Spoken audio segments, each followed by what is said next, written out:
Hello there, and welcome back. I wanted to avoid talking about the murder of Sarah Everard because I felt it was wrong to drag this into the spotlight.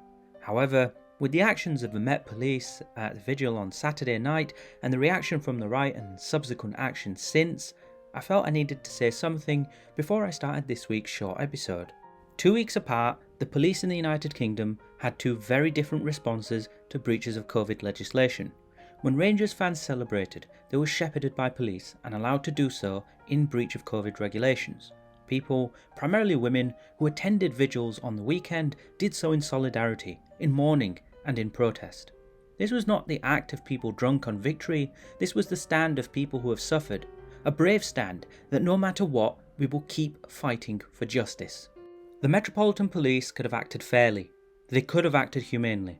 They could have worked with the community and tried to make sure that the vigils were socially distant, that everyone was masked up, and that it fit the guidelines.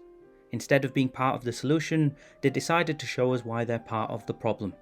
And I do not excuse the Home Secretary on this either.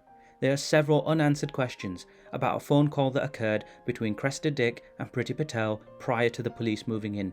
Please write to your MP if you're in Britain, or try and volunteer or donate to women's rights groups if you can. On to this short episode, Redefining Masculinity. I've seen a lot over the past few days about how not all men is justified, because I personally haven't done anything, which is a lovely sentiment but misses the point entirely. The problem isn't that you personally have done something, it's that enough men are doing something that for women walking home it becomes dangerous. I can guarantee you that almost every single woman in your life has strategies, thoughts, ideas and practical solutions for situations they expect to face and do face on a regular basis. So let's consign not all men to the bin and start asking, how can this man be part of the solution? One such solution is redefining masculinity, away from toxic masculinity. But what is toxic masculinity?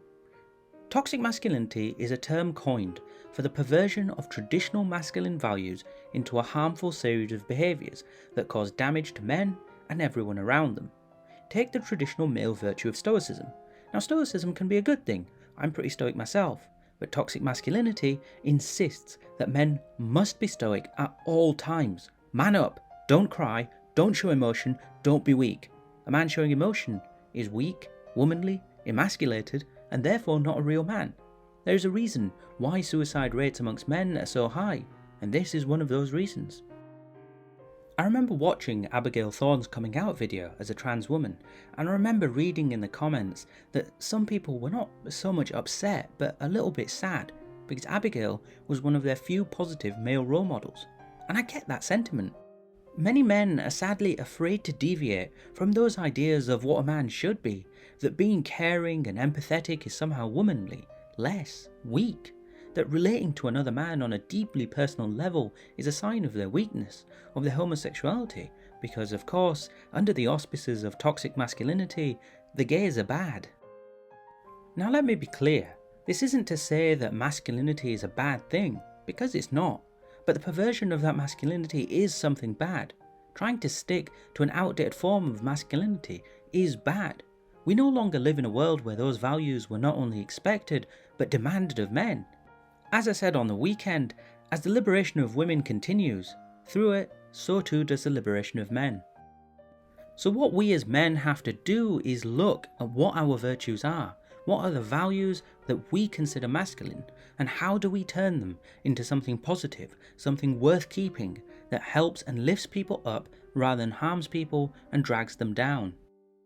To me, masculinity is about being empathetic, about being courageous in taking the right decision over the easy one, about being responsive and caring and nurturing, about being emotionally strong, not in the sense that you must bear every load, but that you are able to trust yourself, to share that burden with others, to live not as an island but as of a community, to let ourselves be vulnerable, to let ourselves understand that appearing to be strong isn't everything, that it's okay to use your brain, to dress flamboyantly, and to challenge the roles we traditionally adopt in society. There's nothing wrong with being a stay-at-home dad or your partner earning more than you. There's nothing wrong with supporting others and being able to accept physical contact that is intimate but not sexual, that there is nothing wrong with being gay or asexual or demisexual or any other expression of life on our human tapestry. Redefining masculinity is about so much more than just saying not all men or being comfortable in where we are. It's about being able to live free of the expectations that imprison us in fear and enrage us and prevent us from truly living. It means being part of the solution and taking a stand against violence, both against men and women, trans or cis, non-binary people and intersex people. It's about being able to feel without feeling that guilt of being weak, to cry without judgment, and being able to be confident in that we too are human and can live and experience the full range of human life without judgment. Those are just some of my thoughts on that. What are yours? Let me know in the comments section. I'll see you on the weekend for a discussion about workers' cooperatives. Remember to share and subscribe. Thank you and goodbye.